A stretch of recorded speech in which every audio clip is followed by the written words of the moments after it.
नमस्कार साथियों, स्वागत है आप सभी का अपनी पाठशाला पर। मैं हूं अंकित अवस्थी। आप है मेरे साथ में एक ऐसी खबर पर चर्चा करने के लिए जिससे कि आपको अपने आप में जीवन को लेकर के एक बहुत बड़ा मोटिवेशन मिलेगा। मोटिवेशन किस बात का?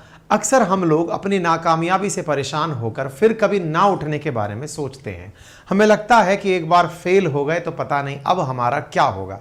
लेकिन आज की ये जो कहानी, जिसमें हम आपको चंद्रयान 3 की कहानी सुनाने जा रहे हैं, ये शायद आने वाले समय तक हर भारतीय को इस विषय पर मोटिवेशन देगी कि जब हमने इतनी उम्मीदों के पहाड़ों के बीच में चंद्रयान 2 का फेलियर देखा, हमारे लैंडर और रोवर लैंड करने से पहले ही क्रैश कर गए, हमने उस दुख की घड़ी को देखा जब प्रधानमंत्री के सिवन साहब को कंधे लगाकर दुखी होते हुए साहस बंधाते हैं कि आपने प्रयास बहुत अच्छा किया।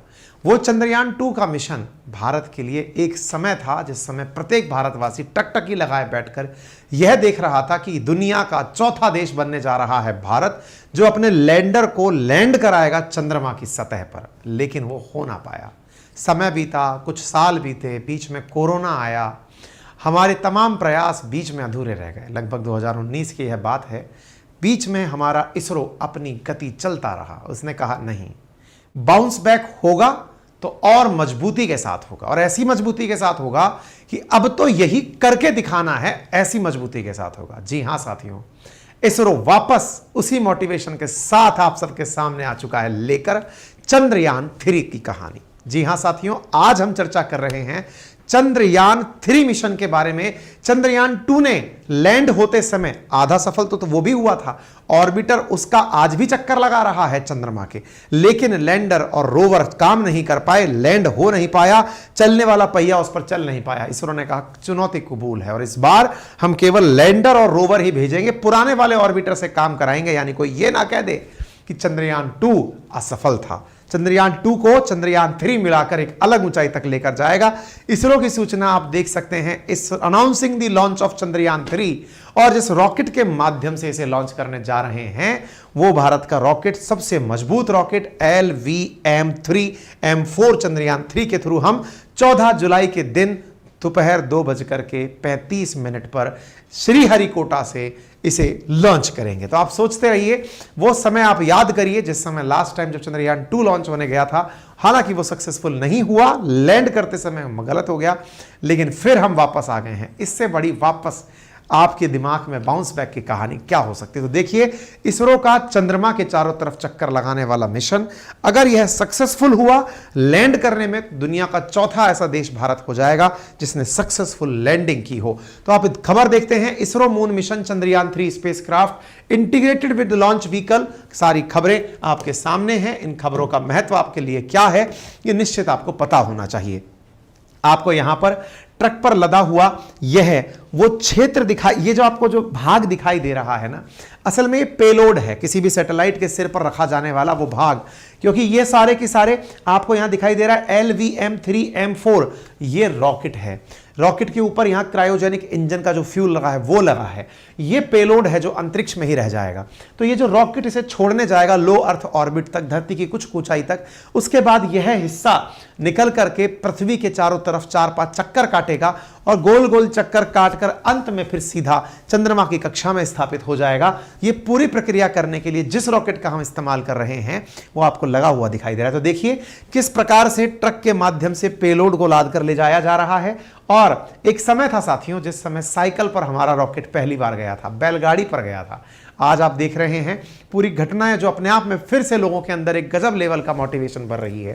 ठीक है ना? तो कहने का मतलब यह हुआ कि 23 या 24 अगस्त को चंद्रमा की सतह पर यह सॉफ्ट लैंडिंग करेगा। 14 जुलाई को जो निकलेगा वो अगस्त तक पहुंचेगा और जाकर वहां पर लैंडिंग करेगा। लैंडर अगर उतर गया तो अमेरिका, रूस और चीन के बाद भारत चौथा देश बन जाएगा जो इस काम को करेगा। आप कुछ तस्वीरें देखें, इसकी भव्यता, इसकी विशालता, इसका अंदाजा लगाएं। देखिए किस प्रकार से ट्रक पर लद करके ये जा रहा है। इतना बड़ा विशालकाय जो आपके सामने ये जो भाग जाता हुआ दिख रहा है, ये असल में चंद्रयान 3 का वो पेलोड है जो रॉकेट के सिर पर कसा जाएगा। इसे रॉकेट के सिर पर कसने के बाद में फिर इसी को लॉन्च किया जाएगा। ये जो आपको जाता हुआ दिख रहा है, अंदर का आप दृश्य देखकर अंदाजा लगा सकते हैं कि कितना विशालतम तरीके से, कैसे मशीनों के साथ, क्रेन के साथ ले जाकर इसे रॉकेट के सिर पर बांधा जाएगा, इसे रॉकेट के सिर पर रखा जाएगा। आप देख सकते हैं इसे जाते हुए तस्वीरें अपने आप में बहुत कुछ बयान करती हैं, लोगों में एक अलग लेवल का मोटिवेशन भर देती है। ठीक है ना? तो उम्मीद है कि आप लोगों को यह बात अच्छे से समझ में आ रही हो। आप कुछ तस्वीरों के माध्यम से फिर इस रॉकेट को लॉन्च पैड पर ले जाते हुए देख सकते हैं किस प्रकार से यह लॉन्च पैड पर पहुंच गया है। यहां पर आप सोचिए कि इसको रेल के माध्यम से लेकर के यहां तक आया गया है। अब यह यहां से सीधा की सीधा फिर लॉन्च स्टेशन की तरह लॉन्च हो जाएगा। कुल बजट 651 करोड़। एक लूनर दिन तक ये वहां रहेगा। एक लूनर दिन 14 दिन के बराबर होता है, मतलब जो अपन के पृथ्वी के दिन हैं उनके बराबर, यानी 14 दिन तक हमारा यह मिशन चंद्रमा की सतह पर रहेगा। आप देख सकते हैं चंद्रयान 2 की तरह ही चंद्रयान 3 में टॉप पर पेलोड लगा है। इसके अंदर 3 हिस्से हैं, प्रपल्शन मॉड्यूल, लैंडर मॉड्यूल और रोवर मॉड्यूल, और ये जाकर के अंतरिक्ष में जाएंगे। तो आप ध्यान से रखिए, प्रपल्शन मॉड्यूल ले जाने का काम करेगा, लैंडर लैंड होगा, रोवर अपने पहियों से वहां चलेगा। कुछ इस प्रकार से इसको दिखाया गया है। प्रपल्शन मॉड्यूल स्पेसशिप को उड़ाने में यह मदद करेगा, लैंडर मॉड्यूल शिप को चंद्रमा पर उतारने में काम आएगा, और रोवर चंद्रमा की सतह पर यह घूमेगा, चंद्रमा की सतह पर चलेगा। आपको मालूम होगा जब चंद्रयान 2 हमने जाना था तब चंद्रयान 2 के साथ में एक और चीज इंस्ट्रूमेंट था जिसका नाम था ऑर्बिटर, जो चंद्रमा के चारों तरफ चक्कर लगाने गया था। फिलहाल चंद्रयान 3 के केस में उसे नहीं भेजा जा रहा है। ठीक है ना? तो आप यहां देख सकते हैं ISRO will launch a lander rover combination with Chandrayaan 3, क्योंकि ऑर्बिटर हम चंद्रयान 2 वाला ही यूज करेंगे अंतरिक्ष में। तो ये आपको वो दृश्य याद आ रहा होगा 2019 का, जब चंद्रयान 2 को भेजा गया था तो जैसे ही चंद्रमा से 2 किलोमीटर ऊपर हमारा लैंडर रह गया था तो उसे धीरे धीरे लैंड करके उतरना था हमारे विक्रम लैंडर को, और वो लैंडिंग सॉफ्ट लैंडिंग नहीं हुई, वो क्रैश लैंडिंग हो गई, वो धड़ाम से जाकर वो गिरा और हमारा मिशन का कंट्रोल बिगड़ गया, जिसकी वजह से के सिवन जो उस समय इसरो के चीफ थे वो टूट गए। प्रधानमंत्री ने उन्हें, क्योंकि प्रधानमंत्री इस इवेंट को देखने के लिए वहां प्रेजेंट थे, उन्होंने अपने साइंटिस्ट को, यहां पर के सिवन को, यह दृश्य बहुत लोकप्रिय हुआ। लोगों ने इस चीज को देख करके काफी सराहना की कि वैज्ञानिकों की हौसला, क्योंकि अल्टीमेटली कितनी दिन रात की मेहनत से, दिन रात लग के पूरी मेहनत से इस प्रकार की चीजें तैयार की जाती हैं। यह दृश्य समस्त भारतीयों को याद है। जब चंद्रयान 2 की बात होगी तो गूगल आपका दिमाग करने लगेगा कि चंद्रयान 1 कब गया था। 2008 में गया था। वो लैंड नहीं किया था, वो घूमने ही गया था, वो लैंडर मिशन नहीं था। तो फिलहाल क्या के-सिवन है? नहीं। इस समय एस सोमनाथ जी हैं जो कि इसरो के चीफ हैं, और इनका कहना है कि इस बार तो हमारा मकसद ही लैंड कराना है, हमको और कुछ नहीं करना, हमारा तो लैंडिंग सफल हो जाए बस। इसीलिए इसके लिए हमने बेहतर एल्गोरिदम और फेलर मॉडल तैयार करके रखा है। हमने वो सारी सुविधाएं डेवलप करके रखी हैं जिसकी वजह से ये सारा काम सक्सेसफुल हो। अगर उस समय कुछ गलत होता भी है तो ये खुद से सही हो जाए, हमने वो व्यवस्थाएं भी इसके अंदर रखी हैं। यानी कि इस बार इसरो बहुत मजबूती के साथ फिर से अपना कमिंग बैक करके ला।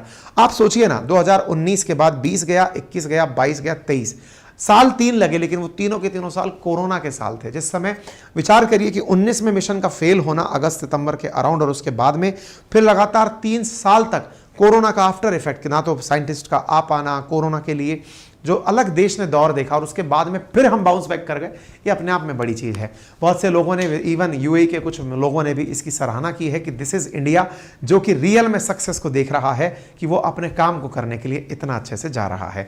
कौन सा चीज़ जाएगी हमारे पास? लॉन्च व्हीकल मार्क 3 जो रॉकेट है वो अर्थ से इसे मात्र 100 से 160 किलोमीटर दूर छोड़ेगा। फिर ये गोल गोल अर्थ के चारों तरफ चक्कर लगाएगा, बिल्कुल वैसे ही पहले नज़दीक चक्कर लगाई, कुछ इस प्रकार से समझ जाइए। मान लीजिए ये अर्थ है और इस अर्थ के चारों तरफ चक्कर लगाने की बात हो तो आप ऐसे समझिएगा कि ये इस प्रकार का चक्कर लगाएगा। ये अर्थ है, अर्थ के चारों तरफ ये लो अर्थ ऑर्बिट, ये मिडिल अर्थ ऑर्बिट, ये हाई अर्थ ऑर्बिट है।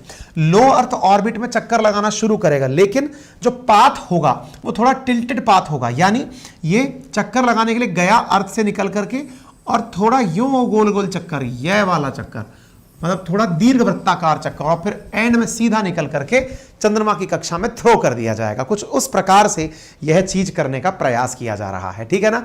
तो आप देख सकते हैं धरती के कम से कम 5 चक्कर लगाएगा और 5वें चक्कर के बाद जाकर के ये चंद्रमा की कक्षा में फिर स्थापित हो जाएगा। आप देख सकते हैं 640 टन का रॉकेट इसे लेकर के जाने के लिए तैयार हो रहा है। प्रपल्शन मॉड्यूल इसके साथ लग करके इस पूरी चीज को, रोवर को लेकर के जा रहा है, ठीक है ना। तो अब देखना होगा कि यह प्रयास कितना सफल होता है। भारत के लिए सभी लोग बहुत ही सारी उम्मीदों के साथ बैठे हैं। ये इस प्रक्रिया में जाकर के 5वें चरण में पहुंचेगा और जाकर के ये लूनर ऑर्बिट में स्थापित हो जाएगा। फिर यहां पर इसकी प्रॉपर तरीके से लैंडिंग होगी। सेंसर्स की मदद से जगह खोजी जाएगी, फिर यहां पर लैंडर प्रॉपर तरीके से लैंड करेगा और इस प्रकार से आप इस दृश्य को चंद्रयान 2 के दृश्य से मैच करते हुए देख सकते हैं। जब हमने अपना लास्ट टाइम MK2 भेजा था, कुछ इस प्रकार से उस समय यह मिशन छोड़ा गया था, तो कुछ वैसा ही मिशन का फिर से दोहराव होने जा रहा है। कितने दिन काम करेंगे ये लैंडर रोवर? 14 दिन काम करेंगे। संपर्क कैसे स्थापित होगा? ये अपना डेटा सीधे IDSN यानी इंडियन डीप स्पेस नेटवर्क से संपर्क करेगा, जो चंद्रयान 2 के ऑर्बिटर के साथ संपर्क में है, और वहां से हमारे पास सारी चीजें आएंगी। चंद्रमा पर जाकर क्या जानेगा? ये रोशनी और रेडिएशन का वहां अध्ययन करेगा, चांद की थर्मल कंडक्टिविटी और तापमान का अध्ययन करेगा, और आसपास की भूकंपीय गतिविधियों का अध्ययन करेगा, प्लाज्मा का महत्व और उसके बदलावों का अध्ययन करेगा। आधुनिक तकनीक जो इसमें लगी है उनमें एल्टीमीटर लगा है जो ऊंचाई का पता लगाएगा, वेलोसीमीटर लगा है जिसके अंदर से गति नापी जाएगी कि गति कितनी चल रही है, इनर्शियल मेजरमेंट के लिए यहां पर गति और संतुलन को मापने के लिए यंत्र लगे हैं, प्रपल्शन सिस्टम जो थ्रस्टर का काम करेगा, क्योंकि जब लास्ट टाइम लैंडर रोक रहे थे, अगर नीचे से वो प्रपल्शन सिस्टम बहुत तेज पुश कर रहा होता तो वो आधार अपना बना पाता, लेकिन वो अब यहां पर प्रपल्शन सिस्टम लगा है।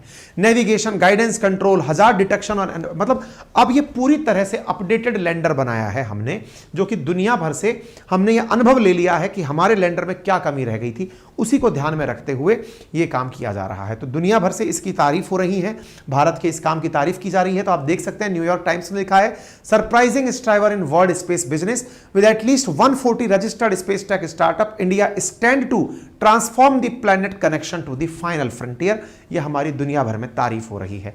बाकी आप इसरो को क्या शुभकामनाएं देना चाहते हैं जरूर कमेंट बॉक्स में भेजें। आप सबकी कमेंट्स जो हैं वो हम सब के लिए भी मोटिवेशन का कार्य करती हैं। इसके अलावा अगर आप चैनल पर नए हैं तो सब्सक्राइब करना ना भूलें, साथियों से जरूर साझा करें। और हाँ, यदि आप हमसे कनेक्ट रहना चाहते हैं हमारे एप्लीकेशन के माध्यम से, तो हमारे सभी लिंक्स आपको हमारे इस एप्लीकेशन अपनी पाठशाला पर मिल जाएंगे। अपनी पाठशाला एप्लीकेशन का लिंक कमेंट बॉक्स में पिन कर दिया गया है। यहाँ पर आपको हमारे सारे की सारे नोट्स, सारे इन्फोग्राफिक्स, हमारे सारे सोशल मीडिया लिंक्स, NCERT की किताबें, टेस्ट, संडे के दिन जो फ्री होता है, वो सब चीज़ें आपको यहाँ पर उपलब्ध हो जाती हैं। आप जाकर इसे डाउनलोड कर सकते हैं। फिलहाल के लिए इतना ही। अपना ख्याल रखें, बड़ों का सम्मान करें, छोटों को प्यार दें, अपना व्यक्तित्व इस प्रकार से विकसित करें कि महिलाएं आपके साथ सुरक्षित और सम्मानित महसूस करें। धन्यवाद।